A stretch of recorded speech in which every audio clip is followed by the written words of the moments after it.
பாபு. என்னது பாபு? ஓ பாபுவா? நியூமராலஜிக்காக பாபுன்னு வச்சிருக்கியா? என்ன சொல்றான்? இல்ல அது பேர் இல்லேன்னு சொல்றான். பாவம் பிறவி ஊமே. ஆக்சிடென்ட்ல தானே குரல் போச்சு. அப்படிதான் போச்சா? 20 வயசுல ஆக்சிடென்ட்ல குரல் போயிடுது. 20 வயசுல ஆக்சிடென்ட்ங்கிறீள், பிறவி ஊமைங்கிறீள், எப்படி? பிறவி ஊமைதான். பிறந்தப்ப சேர்த்த பேசிட்டு இருந்தா அந்த ஆக்சிடென்ட்ல மொத்தமா குரல் போயிடுது. அதானப்பா? ஓஹோ. ஆமா, உன் பேர் என்னப்பா? பாச்சா. பாஷாவா? பாஷான்னா முஸ்லிம் பேருனா? பாட்ஷாதான். பாலவாக்கம் சுவாமிநாதன். அதை சுருக்கி பாட்சான்னு வச்சுருக்கேன். அதானப்பா? ஆமா, அப்பா இருக்கார? குதிரைக்காங்க.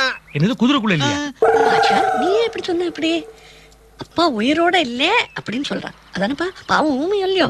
ஈஸ்வரன் பாருங்க, ஒரு கதவை அடைச்சாலும் இன்னொரு கதவை திறந்து விட்டுருவான். இப்ப வாய் அடைச்சுட்டா ஆனா கை பேசும். ஐயோ அண்ணா, கை பேசுனா அடிச்சு போற ஆளை பார்த்தா பயமா இருக்கு. நீங்க செத்த சும்மா இருக்கல.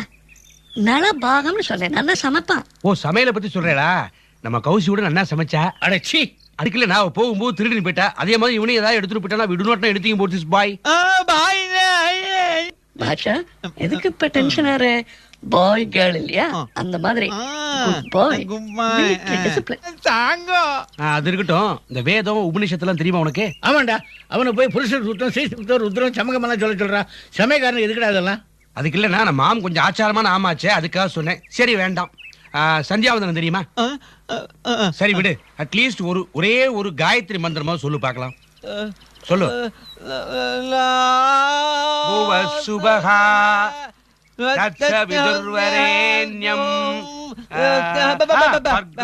எடுத்து கொடுக்குறேன். ஊமையா இருந்தாலும் ஸ்பஷ்டமா மந்திரம் சொல்றான். போதும், ஒரு மந்திரம் போறண்டா. ஏன் 1008 சொல்றேன்? இன்னைக்கு நான் ஆவணியா விட்டமா? ரொம்ப நல்லா இருக்கு. போரும்.